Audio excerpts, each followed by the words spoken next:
Good evening. Welcome to Theater West and to tonight's performance of To Dad with Love, a tribute to Buddy Ebsen starring Kiki Ebsen.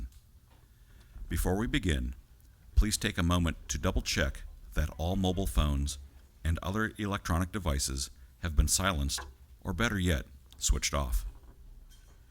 In the event of an unscheduled exit from the theater, note that the exits are located to the rear of the auditorium and clearly marked with red exit signs. Tonight's show will be performed in 2 acts with a 15-minute intermission. Once again, we would like to thank you for attending To Dad with Love.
Missing you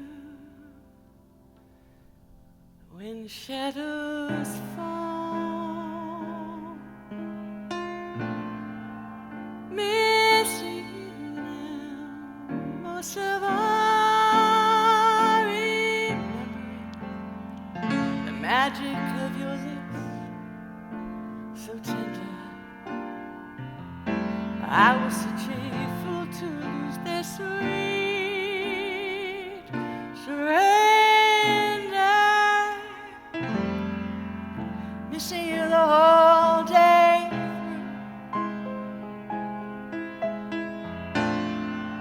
Every thought of you, darling, come back to me. Each evening I will be here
My father grew up in the era of the great American songbook. I grew up in the era of Black Sabbath. My dad loved the music of Cole Porter and Gershwin, and I loved the music of Aerosmith and Led Zeppelin. When I told my dad my favorite singer was Alice Cooper, he asked, "Who's she?" You see, my dad always wanted me to be a jazz singer, and I always wanted to sound like Ann Wilson from the rock group Heart. When I was in high school, my dad offered me singing lessons with the great diva Jo Stafford, and I asked, "Who's he?" We didn't see eye to eye musically. But I went on and had my own career. I made 7 of my own records. I went on the road with name acts like Chicago, Boz Scaggs, and Tracy Chapman. Now, my dad would come to the shows, and, I knew he didn't really get it, but how could he? Our music was separated by almost 2 generations. But then, something profound happened. After my parents passed away, I discovered a trunk in my mother's sewing room. It must have been there forever, just sort of hidden from view. It was a time capsule of memorabilia from my father's career long before I was born. Now, I knew that my father had gone to New York City as a song and dance man, but by the time I was born, he was already a household name, and we were living a life of privilege. I came to New York City with $26 in my pocket, and you kids will never know what it's like. I know, we heard the story so many times, but it still wasn't real to us. So can you imagine the chills I got as I went through this trunk and I found these amazing photos from the 30s of Dad dancing and letters that he wrote to his parents rehearsing with Shirley Temple. I found his chorus equity contract dated October 20th, 1928, signed by Flo Ziegfeld. Oh, his original script from Born to Dance. Says, "Please return to the script department." It's not gonna happen. Then I found this, his songbook from The Wizard of Oz. And I'm thinking to myself, who is this man? Who is this man that I call my father? And I so desperately wanted to sit down with him now and talk to him about his early career. But sadly, that time had passed. The only way now to get to know my father would be in here. So I explored his trunk, and I vowed that the next record I made would be a jazz record, just for him, of songs from the shows he was in, songs that he loved. And the name of that record is Scarecrow Sessions. And it alludes to his time in The Wizard of Oz. But I'm getting ahead of myself. His story starts much earlier. Christian Ludolf Ebsen Jr. was born April 2nd, 1908, in Belleville, Illinois, to a German mother and a Danish father. In 1921, the family moved from Belleville to Orlando, Florida, where his father built the Ebsen School of Dance. It was there that Dad and his sister Vilma learned classical ballet and story dances from their father, but later, Buddy would sneak out into the alleys to watch the itinerant acting groups as they floated through town. Like a sponge, he absorbed their offbeat tap routines and later taught those steps to Vilma. Dad was a tall man, 6'3", and had a very eccentric way of moving, and Vilma was beautiful and graceful and a little quirky. Together, they were a popular act on Florida's dance scene, and even Arthur Murray hired them as kids to dance at his tea time events. Dad originally went to school to be a doctor. His youngest sister, Leslie, to whom he was very close, had epilepsy, and he was determined to find a cure. He spent 2 years in med school before the crash of the Florida land boom devastated the family's finances. He was forced to drop out, and with no other options, he went to New York City with $26 in his pocket to do the only other thing he knew how to do: dance. Well, he was hired and fired in his first week for being too tall for the chorus. Dad struggled to find work, eventually finding a job as a soda jerk, but he got fired from that job too. I guess he was too tall to make an ice cream soda. Work was so scarce and money was tight, he couldn't even afford an overcoat, and to stay warm, he stuffed the Daily News down his shirt as he leaned into those icy winds that blew across the Hudson River, shivering his way back to his tiny flat at 352 West 87th Street. Well, eventually the ice thawed. He landed a few rolls and he sent for his sister Vilma, and they resumed their act. Hours and hours, but top choreographers would turn these small town tappers into big city dancers, able to hold their own with Eddie Cantor and Fanny Brice and Eleanor Powell.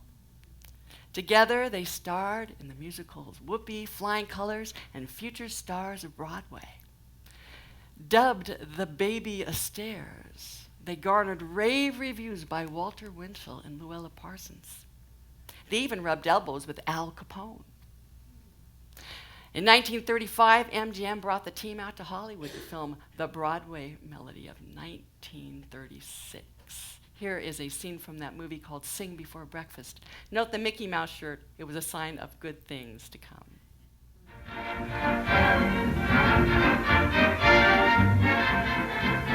You gotta sing before breakfast, croon a tune and rejoice.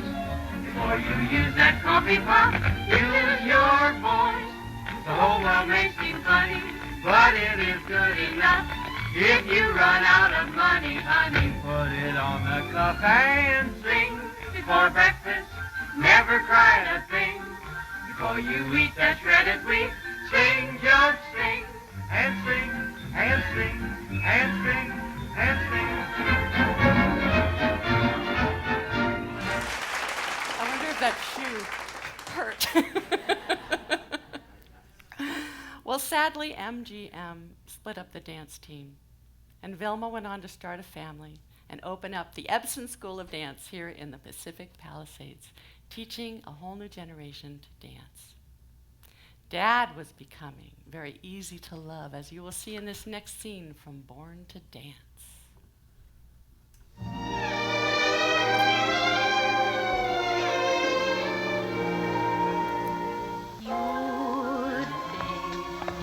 So easy to love, so easy to idolize all others about.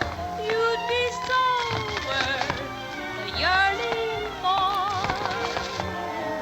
And honey, you'd be so swell to keep every little home fire burning for. And we'd be so grand at the game, so carefree together that it does seem a shame that you can't see your future with me, 'cause you be so easy to love.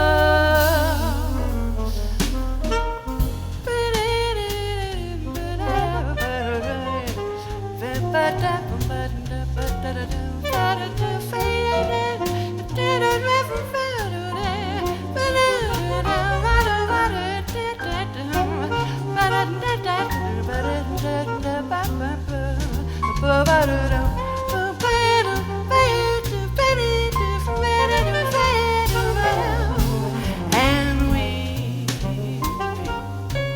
so grand at the game, so carefree together that it does seem a shame that you can't see your future with me, 'cause you'll be so easy, oh so easy, oh so easy to love.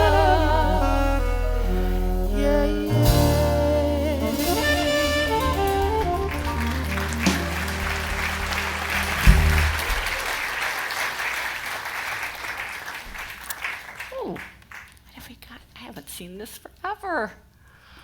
Oh. You know what this is? Bet you can't guess. This is an original Jed Clampett shirt. It still has his makeup on it from the studio. Also known as my pajamas. Oh, look at this. Oh, look out. Oh, don't get your hopes up. Ah.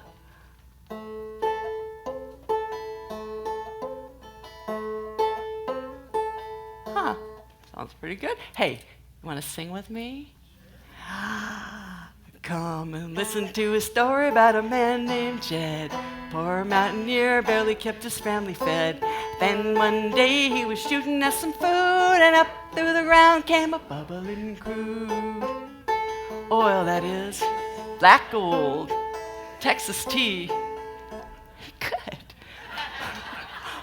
Well, what's the first thing you know? Old Jed's a millionaire. First thing you know, old Jed's a millionaire. The kinfolk said, Jed, move away from there. Said, California is the place you ought to be. So they loaded up the truck and they moved to Beverly Hills, that is, swimming pools, movie stars. The Beverly Hillbillies.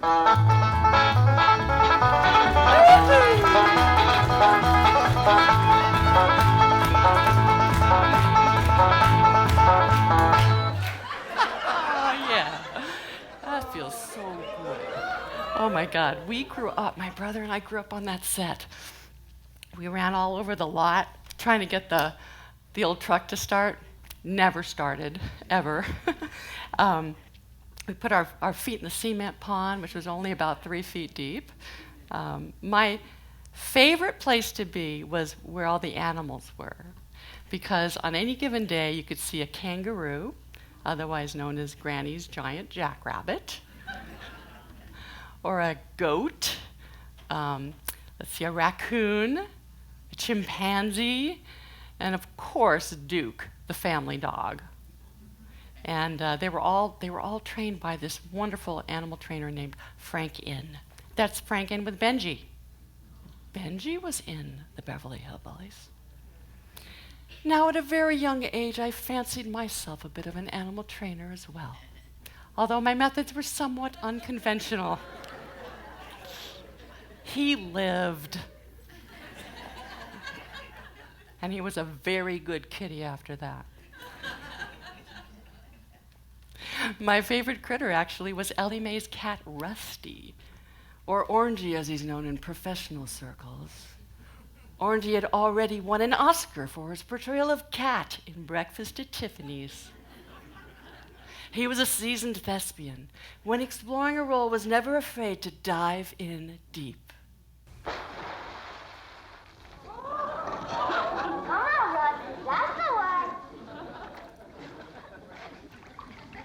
How you can tell your friends you've seen a swimming cat. Oh, we did spend time with the cast and the crew, and of course, some of the guest stars, including the hilarious Phil Silvers. He was the star of Sergeant Bilko, and on the Hillbillies, he played Shifty John Schaefer, the man who tries to sell Jed Central Park, the Statue of Liberty, and the Staten Island Ferry. This was not their first time working together. Back in the 30s, they starred in the hit musical Yokel Boy. Here is the standard called Comes Love from that show.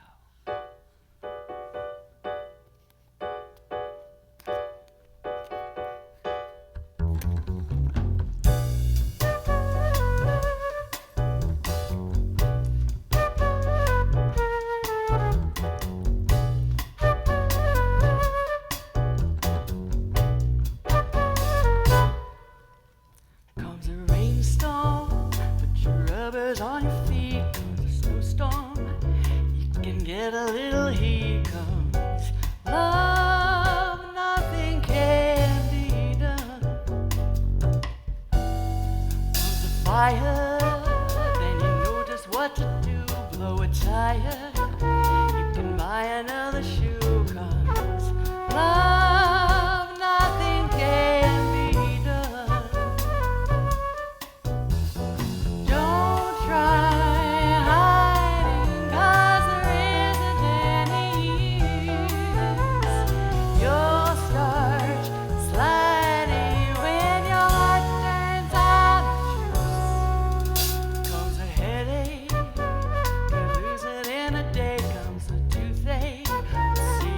Venice right away comes love, nothing can be done.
I suppose the most interesting discovery about my father was that of his involvement with The Wizard of Oz.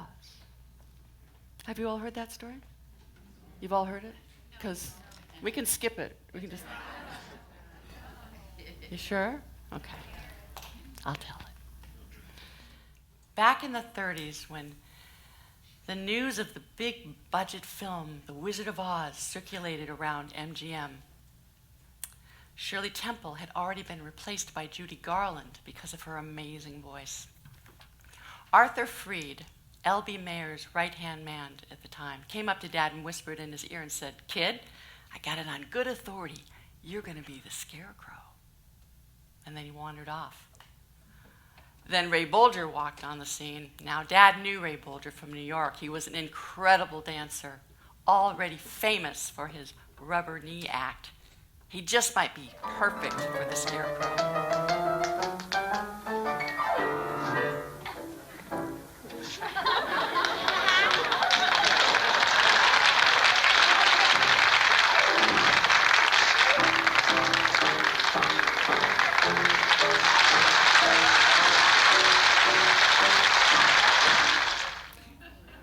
Indeed, it was confirmed Ray Bolger would play the Scarecrow and Dad would play the part of the Tin Woodsman, and the shooting began. Originally, Dad's outfit was to be made out of real metal stovepipe. Awkward to dance in, especially when you see where the jagged edges of the legs meet the torso. Well, snip. One false move, there go the family jewels.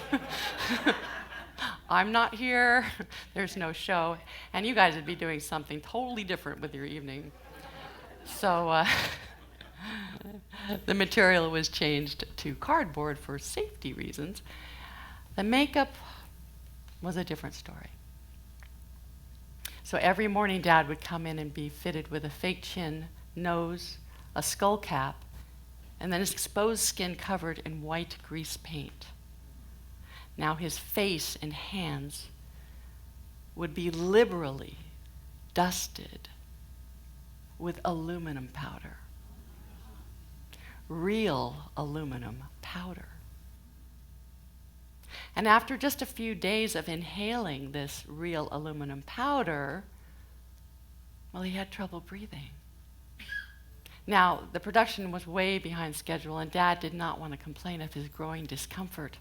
So he pressed on. But after a week of inhaling this powder, the breathing problems were becoming worse and his joints were starting to cramp up. Then after 8 days, he woke up in the middle of the night screaming, "I can't breathe." And his fingers and toes now had curled back on themselves and he thought he was dying. He was rushed to the hospital and placed in an oxygen tent. What had happened was the aluminum powder had coated the inside of his lungs like paint, and he couldn't get oxygen to his blood. Well, of course, the studio called the next morning and ordered him back to work because he was an hour late.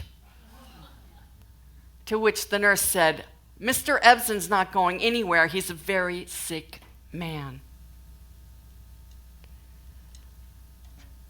Physically, emotionally, mentally depleted by this near fatal ordeal, Dad had what the doctors called a nervous breakdown. It would take him weeks and weeks to recover physically. In the meantime, he was replaced by Jack Haley. And when he did come back to work, he was slammed into a bunch of B films, Dad thought perhaps as punishment, because he did not feel the studio fully understood the extent of his illness. In fact, their studio spin for this cover-up was that he had had an allergic reaction. In the end, L.B. Mayer sat Dad down to talk about his contract. He offered him a very large sum of money if he would stay on. But he also said, "The studio would have to own you." To which Dad said, "Nobody owns me." I say, "Good for you, Dad. Shame on you, MGM. I think my dad would have made a hell of a Tin Man or a Scarecrow."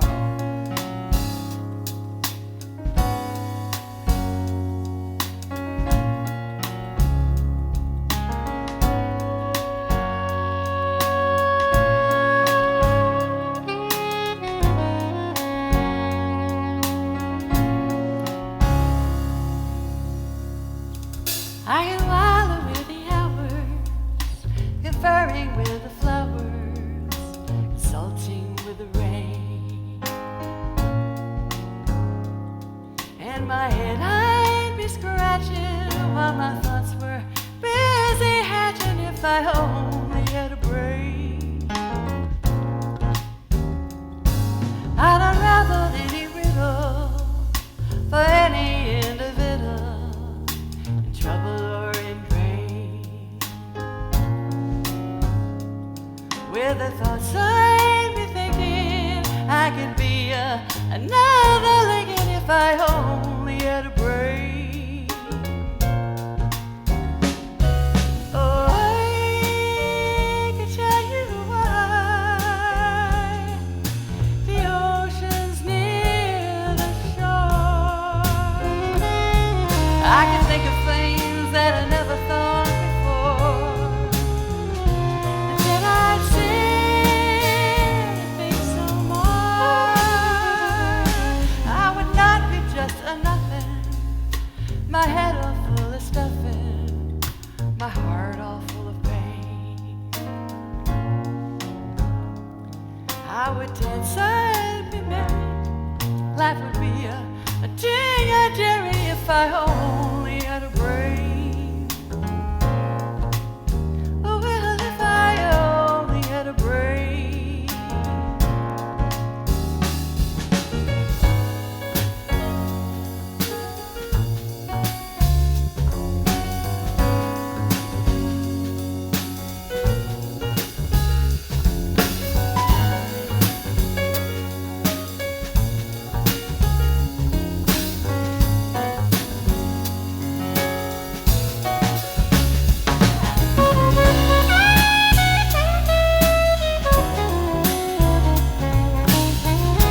then perhaps I deserve you and be even worthy of you if I only had a brain.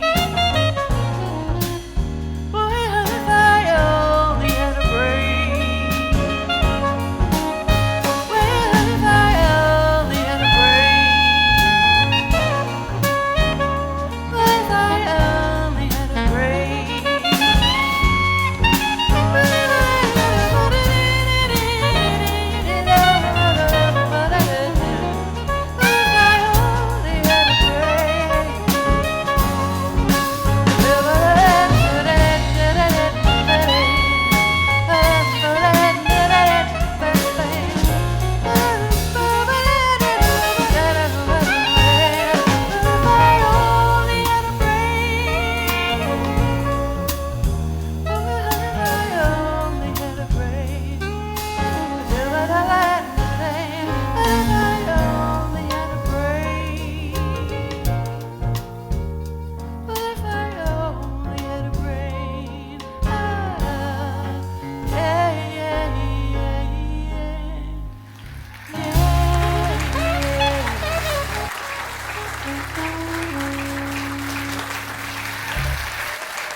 You know, we watched that movie about 100 times as kids with our family. My father never told me that story. Never. I found out as an adult. I think it was just too painful a memory to share. So 5 decades later, when MGM asked him, when they were putting out the 50th anniversary of The Wizard of Oz, they asked Dad to help promote it. And he was hesitant, but he was the only cast member left alive. It was Dad and a munchkin.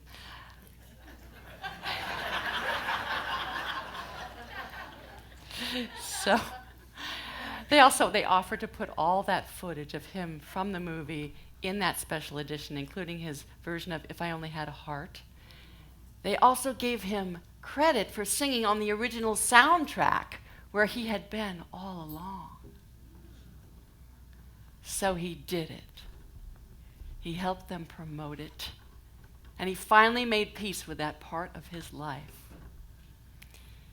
Now there's a rumor that they never reshot some of those long shots because who can tell? Can you? Oh, we're off to see the wizard, the wonderful Wizard of Oz. And here he is, the Wizard of Wiz, if ever a whiz there was. If ever a whiz there was, the Wizard of Oz is one because of the wonderful things he does. We're off to see the wizard, the wonderful Wizard of Oz.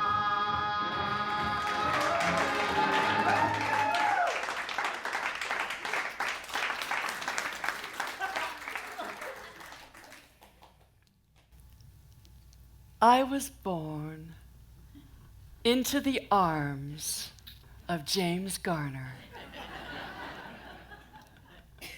Actually, I was born in Santa Monica, California.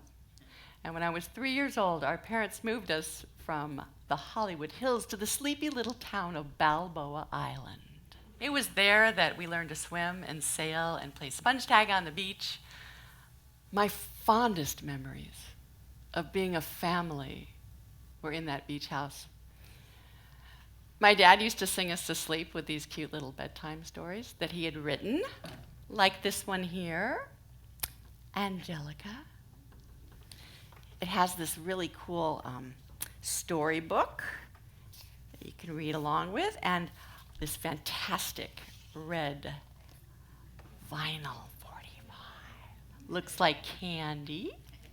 In fact, those are my brother's teeth marks right there, I'm pretty sure. So, Angelica looks like a little angel, right? Red hair, loves cats. She's a little monster, she is. You see, Dad had 6 girls and plenty of material in which to create this little troublemaker. I was perfect, though, so I couldn't relate. Let's just see. Who put the jam on the pussycat's tail? I would never do that. Who put the grease on the banister rail? Has anyone ever put grease on a banister rail? Because it's dangerous. Who put cement in the scrubbing up pail? I would have put it in the washing machine. Who? Angelica. Who broke the milk bottles out on the drive? Who squeezed the goldfish until they weren't alive? Would I have done that? Maybe. So you can see that Angelica is headed for a life of crime if she doesn't get her act together. Does she make it? Let's sing a little further and see. Who's gonna try very hard to be good? Do all the things that a little girl should. Who'll be the angel we all know she could? That's slightly deplorable, strictly adorable. Who? Angelica!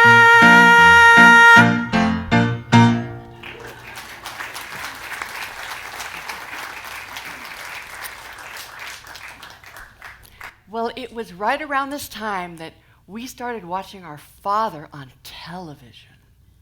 Our entire family would gather around this giant console TV, you know, the one that took up the whole living room, on Wednesday nights on CBS Channel 2 to watch the Beverly Hillbillies in black and white. Now, my older sisters kind of knew what was going on with the acting thing, but to my brother and I, seeing our father on television was like magic. How does he do it? How did he get him on the box? Well, maybe he just lives there. So we thought all dads lived on television. It was a very confusing time for us. We thought that if we could find him there at that time, that we could find him during the day. So we started to watch the television to find our father. And we would change the channel and keep looking for shows, change the channel until finally we found a show. And we started watching it religiously, right up until my mother asked us, "What are you kids doing?" We said, "We're watching Dad on the TV." She said, "That's Lawrence Welk."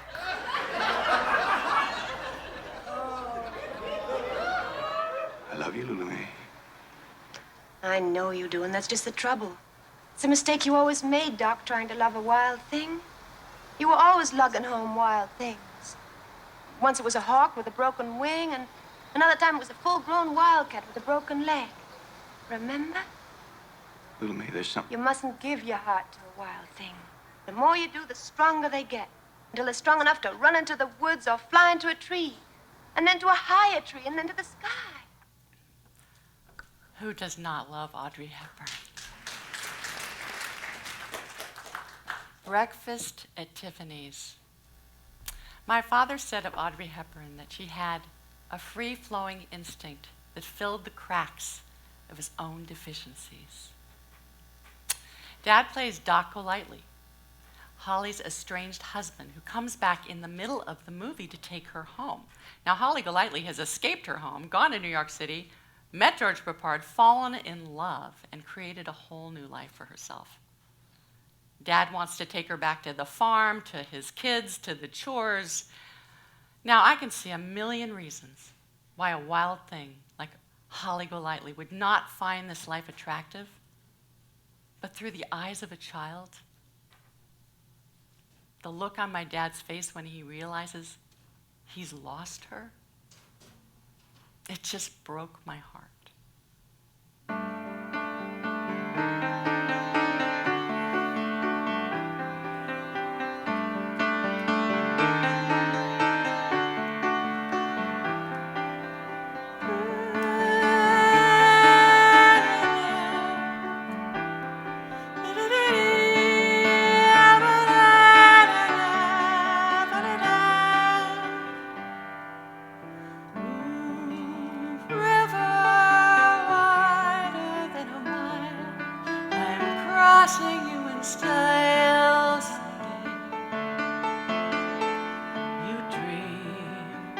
breaker, you heart breaker, wherever you're going, I'm going your way.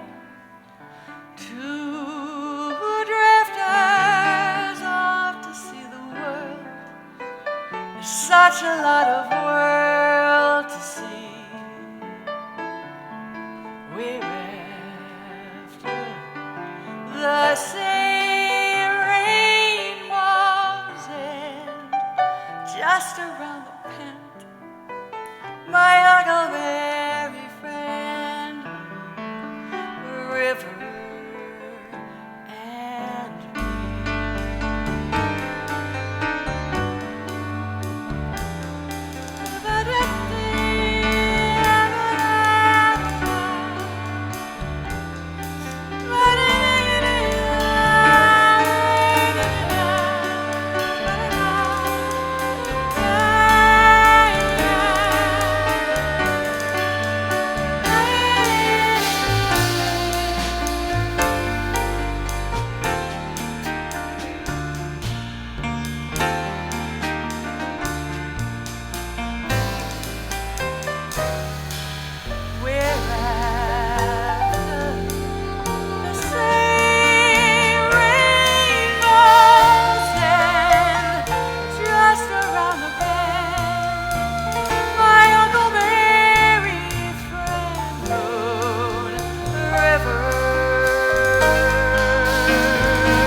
cow stood on the railroad track, the train was coming fast. The train got off the railroad track to let the cow go past. Oh, let it rain, let it pour, nothing bothers me. 'Cause I go right on singing with the banjo on my knee.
One day my parents decided to buy a ranch. I think my dad was kind of seduced by the Wild West. He'd done a lot of westerns back in the 50s, and he wanted a simpler life to raise his family far away from the bright lights of Hollywood. So my parents bought a rustic charmer. It was equipped with a well. It was a 2-mile dirt driveway, septic tank, no central heating. There were like rats and mice and spiders and scorpions and rattlesnakes and coyotes and bobcats and mountain lions. It burned out in the summer and it flooded out in the wintertime. I loved it. Every minute of it. And by the time I was 9 years old, I could ride anything with 4 legs. I could drive a truck or a tractor, shoot a gun, and defend my home from the elements. We were nestled very deep, deep, deep, our ranch, the Circle 70 Ranch. Very deep, deep, deep in the heart of the Santa Monica Mountains. Our nearest neighbors were Bob Hope, Rex Allen, Ronald Reagan, as well as the studio ranches of 20th Century and Paramount. So in 1966, Ronald Reagan invited our family to his ranch. It was only a couple miles away, as the crow flies. He was about to campaign for governor, and he was rallying support of his old Western cronies. So he invited us to this amazing barbecue, and my mother was so excited. She went out to Neiman Marcus to get this perfect dress. Now, don't get me wrong. My mother was a badass ranch girl. I remember when we were kids and one of those forest fires just ravaged our canyon, leaving only the house, but no running water, no heat, no electricity. She sent us kids to a hotel, and with my dad out of town, she single-handedly warded off any would-be looters with a shotgun and a German Shepherd. Warning shots were fired. There was a blood trail. Not sure how many got away, but this one would be different, this party. She wanted to get dressed up, get her hair all aqua-netted, beautiful, get in the car and go. And my dad shows up on the day of the party and says, "Kids, we're going to make a grand entrance from the Ebsen Ranch to the Reagan Ranch on horseback." My mom's like, they dress, but what, over the giant mountain with no damn trail? Oh yeah, there was no trail. But Dad's like, "We're gonna make a trail." And he starts handing out implements, you know. Dusty got a Swiss Army knife, I got some wire cutters. He gave my mom a machete. Not a good idea. So the ride was doomed, as you can imagine. So as we started up the hill, Dusty rolled off his pony right onto his head, and basically we had to scoop him up and get him back on the horse. He's crying. My mother's getting poked and prodded by branches, and her aqua-netted hair now is sticking straight up. Her mascara is running down her face, and we're all just hot and tired, covered in ticks, you know. We're sweaty by the time 2 hours later we get to the Reagan Ranch. But then, in true Hollywood fashion, 2 perfect cowboys showed up and led our horses off to water and escorted us over to the barbecue. My mother's mood quickly changed as we enjoyed this fantastic food, rubbing elbows with Rex Allen, Ronald Reagan, and Slim Pickens under the shady oaks of the Reagan Ranch. But when dusk settled, and my mother realized she was going to have to ride out the same way she rode in, well, she went up to my dad, she took my little brother's hand and said, "I'm taking our son, and I'm getting a taxi."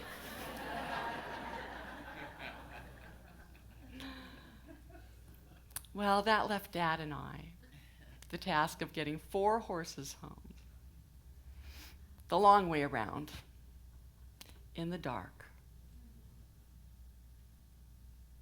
in silence.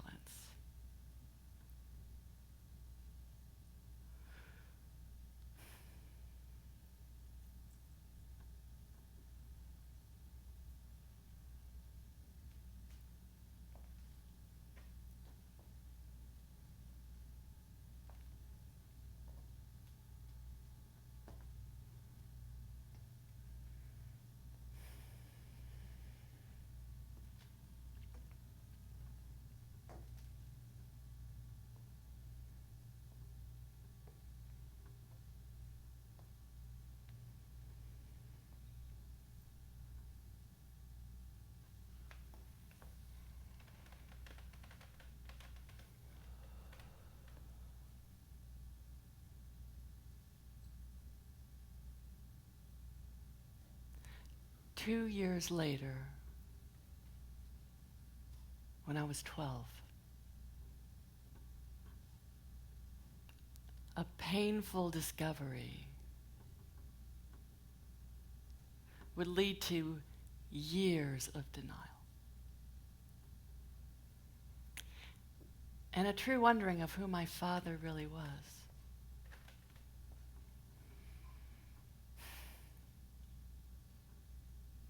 I was playing his guitar, as I often did. It was a beautiful Junior Martin. It was a gift from Fess Parker. As I pulled it from its case, I found a stack of light blue, scented letters, marked personal. They were from a young woman that was not my mother. So I read one.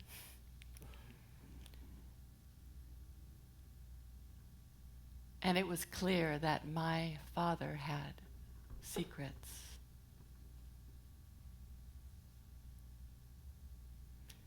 Now his secret was my secret. And I would keep that secret in order to protect both parents. But I hurt so deeply for both of them.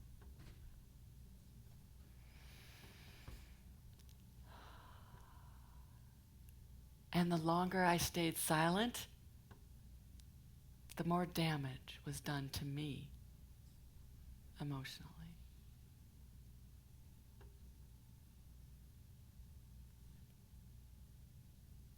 I pretended everything was fine.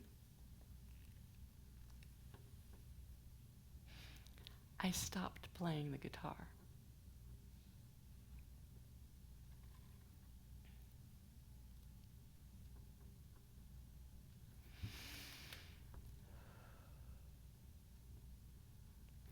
Eventually, my parents separated. And although their divorce would take years to finalize, they started new lives, occasionally checking in on us to see if we were still breathing.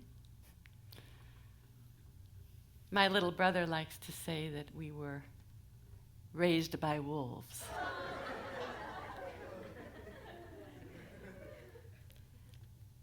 There was no explanation for why my parents separated, and I did not ask for one.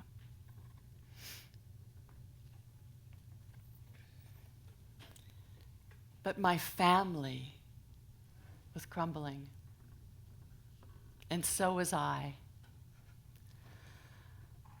A preteen teetering on the edge of womanhood, now struggling with my own self-esteem and my own sense of worth, I became engulfed in a sea of painful, fiery, and often confusing emotions that just consumed me from the inside out.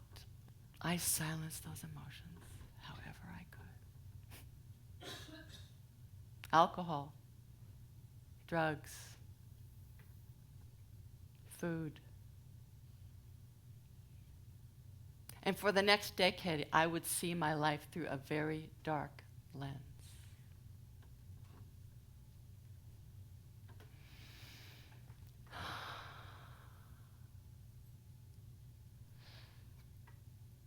But music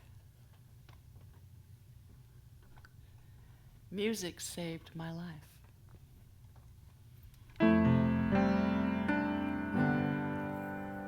It gave me a voice. A voice I so desperately needed. I wrote a song called The Beauty Inside. after reading a book called Trapped in the Mirror about narcissism and family relationships. Writing the song freed me from the shackles of being something I wasn't. I could be myself, stop pretending. No more secrets.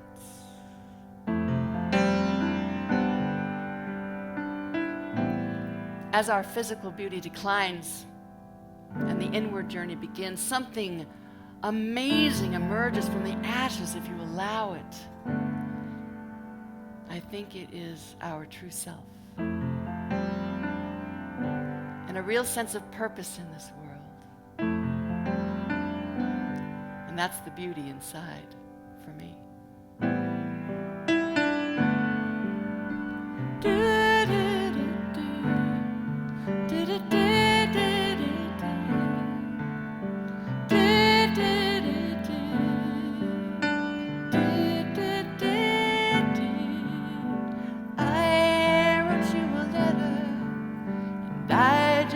Send it someday when I stop pretending that my life's okay, and I wake up to a new day filled with change. You know it's coming my way. Oh, I hate my reflection of you.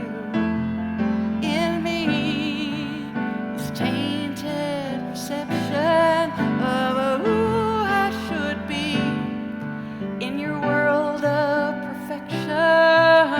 All I needed you to see the beauty inside me.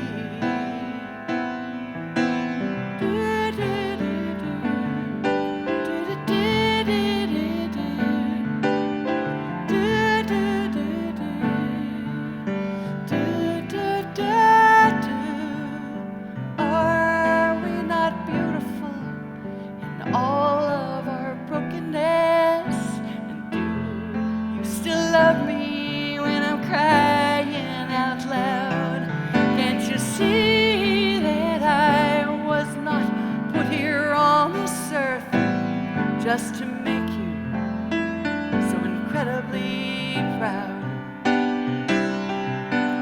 Oh,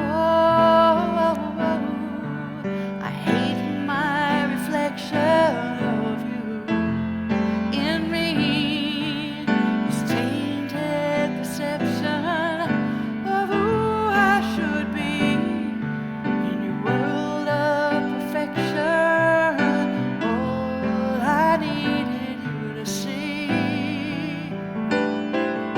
the beauty inside of me. All dressed up in Christmas bows, pretty boxes in a row, sitting on the shelf below so as not to call attention. One falls off the cupboard shelf, another falls in spite of herself. The others left to fend for themselves, and the wrapping comes apart. Oh, I hate my reflection of you in me. This tainted perception of who I should be in your world of perfection. All I needed you to see.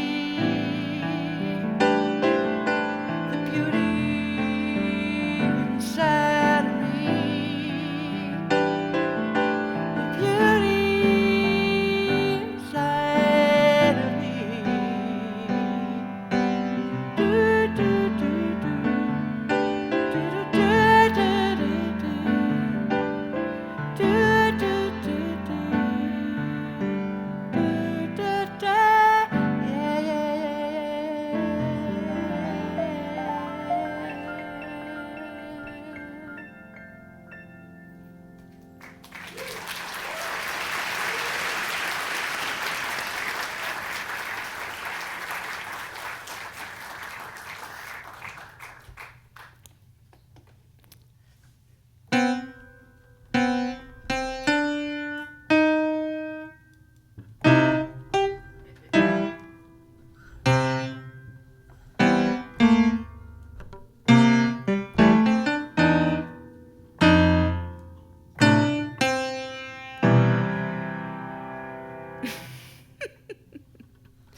the St. Louis Blues.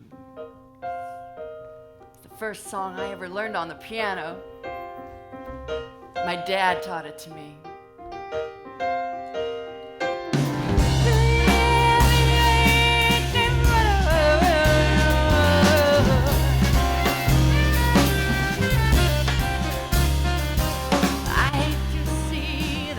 Song go down. I hate to see that even song go down. 'Cause my little baby is done left this town.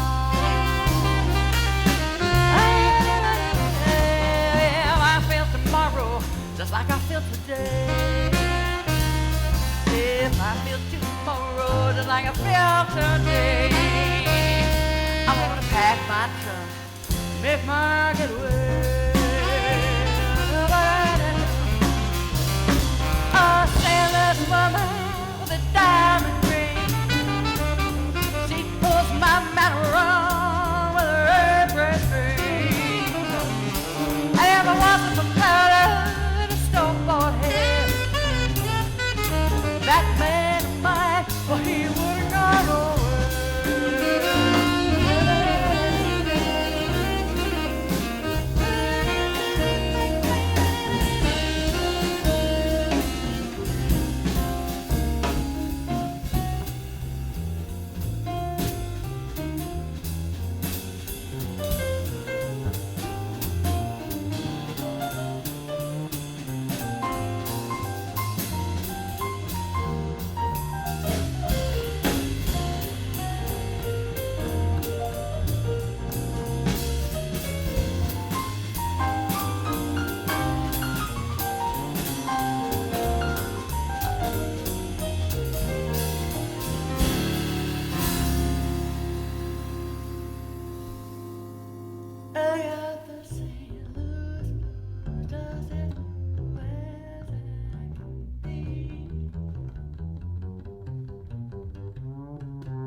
Green estate in the land of the free, raised in the woods so's he knew every tree.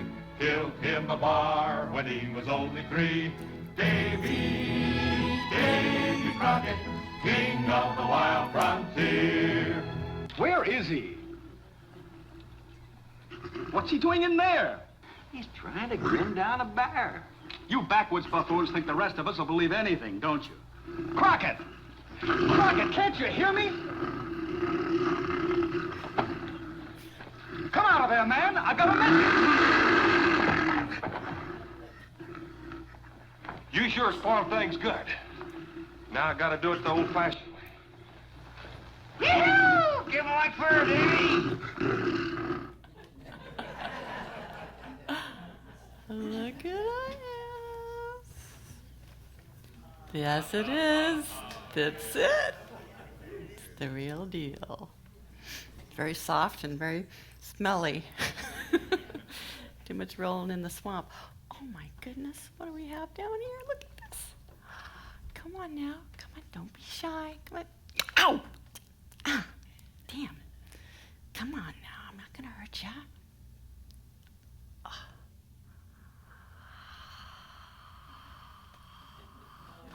Put it on? What do you think? Oh, fabulous. What do you think? Yeah?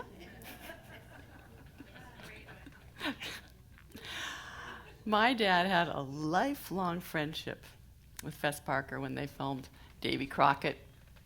Now, originally, Dad was supposed to be David Crockett, but the producers saw Fess Parker in the movie Them. And Walt Disney, who was the producer, said, that's your Davy Crockett. Buddy, we're going to write a part for you called Georgie Russell. You can be Davy's sidekick. So Dad had a long history with Disney Studios. And back in 1951, Walt filmed him dancing against a giant grid. And he later analyzed that film frame by frame to create this experiment that they were creating the first fully automated figure for Disney, and it was called Dancing Man. And that science became the technology, audio animatronics, which fuels the characters at Disneyland, including the Haunted Mansion, Pirates of the Caribbean, and great moments with Mr. Lincoln.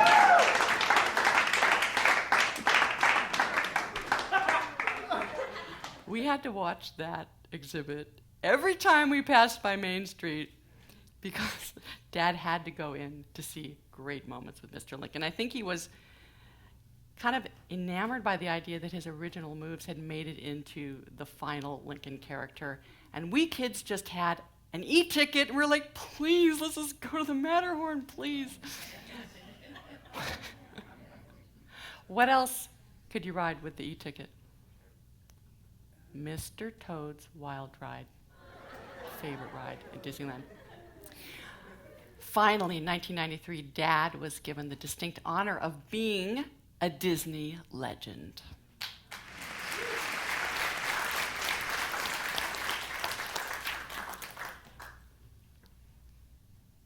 I think my favorite dance routine of my father's was when he danced with Shirley Temple in the Codfish Ball, Captain January.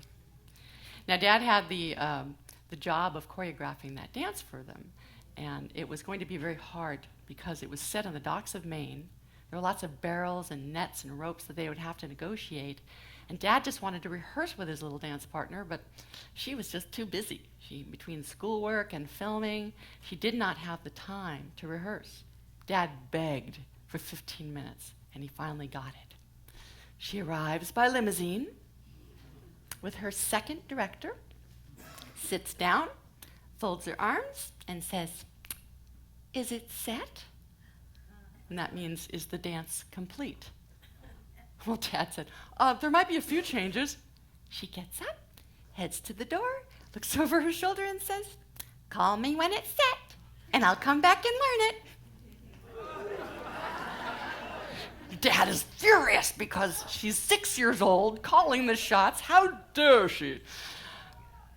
But when he settled down, he realized she was just trying to conserve her energy. She did not have the time to learn and possibly unlearn a dance that wasn't set. So true to her word, she came back, and in 1 hour, she learned this dance. Come along and follow me to the bottom of the sea. We'll join in the jamboree at the cottage ball. Lobsters dancing in a row, shuffle off to Buffalo. Jellyfish sway to and fro at the cottage ball. Finn and Hattie lead the eel through an Irish field. The catfish is a dancing man, but he can't, like the sardine can. They're trucking left and right, Minnie's mooching, what a night. There won't be a hook in sight at the codfish ball.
When I was in high school, our father took us on the road in a show called An Evening That's Entertainment. I think it was his opportunity to introduce us kids to his world of spontaneous performance. Now, my early years of spontaneous performance resulted in me running off the stage terrified. You see, I was more of a classically trained musician, and I really needed to know my parts. I needed to know my music, my lines. I was not so comfortable winging it. He knew so many songs and stories and dance routines that he could go into song and dance anywhere. The market, the gas station. So he saw once that I was so nervous before a piano recital. I was fretful and I couldn't sleep. I was so anxious. And he looked at me and he just said, "Oh, come outside." And he took me by the hands. And he said, "Kik," because he liked to call me Kik.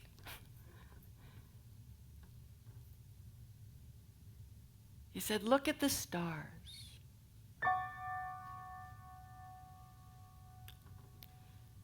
Now just imagine that you are just a speck on that star.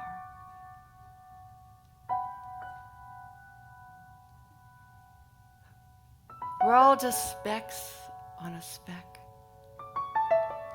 in the sky." And then he squeezed my hand and smiled. And all of a sudden, that piano recital didn't seem like that big of a deal.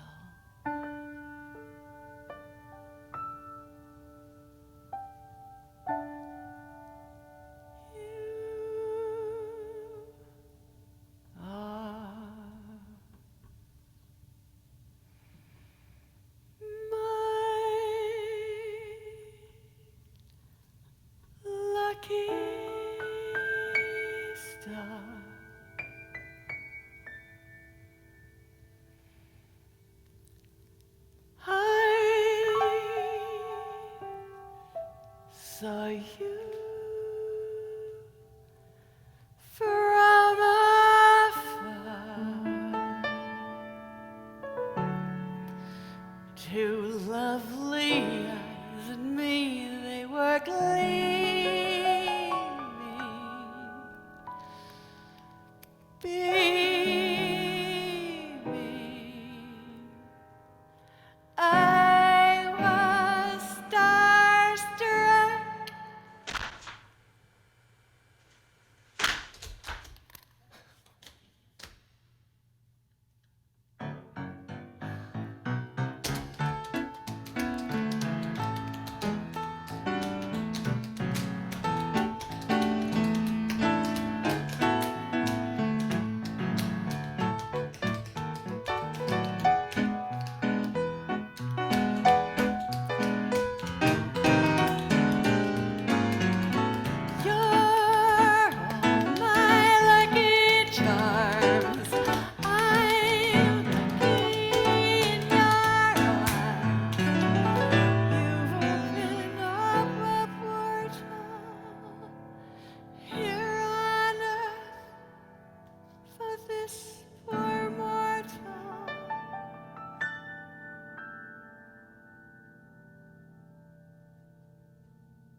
You've opened up a portal. You're on earth for this poor mortal. You are my lucky.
My dad's career spanned 7 decades. He was a Renaissance man. He wrote books and plays and songs. He built and raced his own sailboats, winning the prestigious Honolulu Trans-Pacific race in 1968. In his 80s, he learned how to paint and picked up the saxophone for the first time. He'd say of all of his disappointments and failures and missed opportunities that they were just temporary postponements of success. He'd also say, every day's a new ball game. Nobody counts you out but yourself. And never turn your back on enthusiasm. Vanity Fair once asked him how he would like to die. He said, preferably with a stand-in.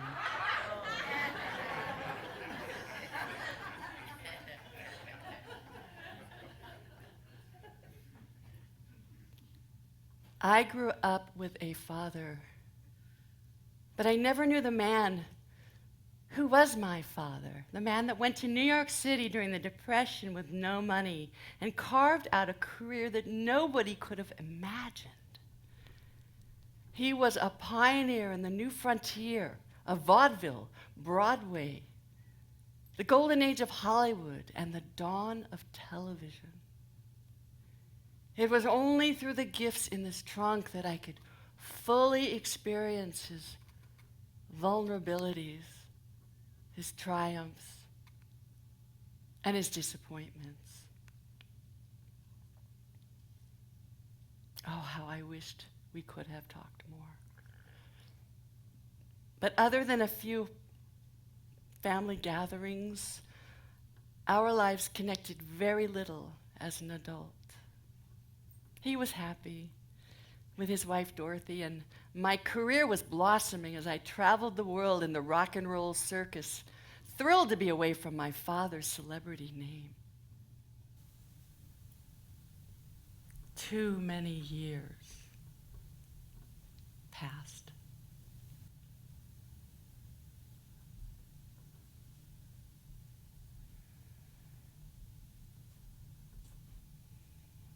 My father's light was so bright that we just thought he was going to live forever.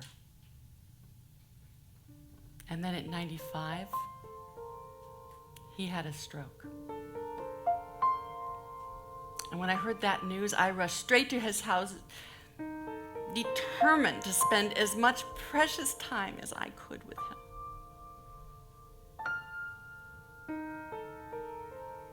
With limited speech and mobility, we sat mostly in silence, but I had much to say.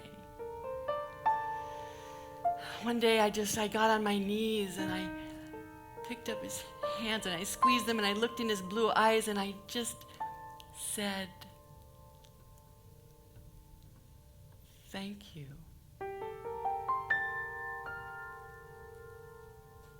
Thank you for my beautiful life."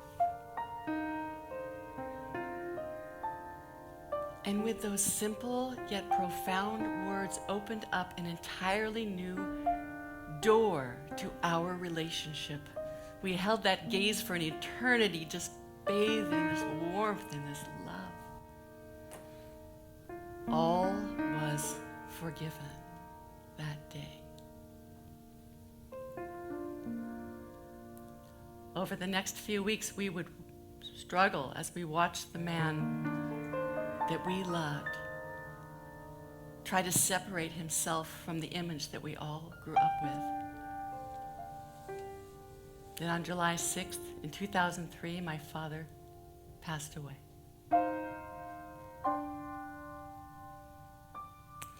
Standing in his room that morning, I became aware of a very familiar, bright light.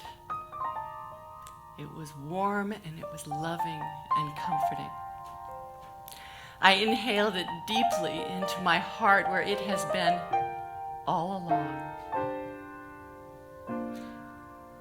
Just because someone's out of your life does not mean that they are out of your life. My dad would say at the end of his autobiography, of all the things that comprise a human being, the most important, the most essential, the one that will sustain, transcend, overcome, and vanquish all obstacles is spirit.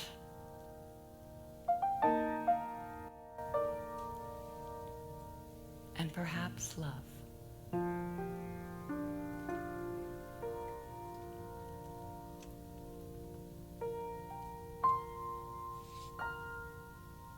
Thank you for my beautiful life.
that you dare to dream really do come true. Someday I wish upon a star and wake up where those clouds are far behind me, where troubles melt like lemon drops away above the chimney tops. That's where you'll find me, somewhere over the rainbow. Bluebirds flying, birds fly over the rainbow. Why can't I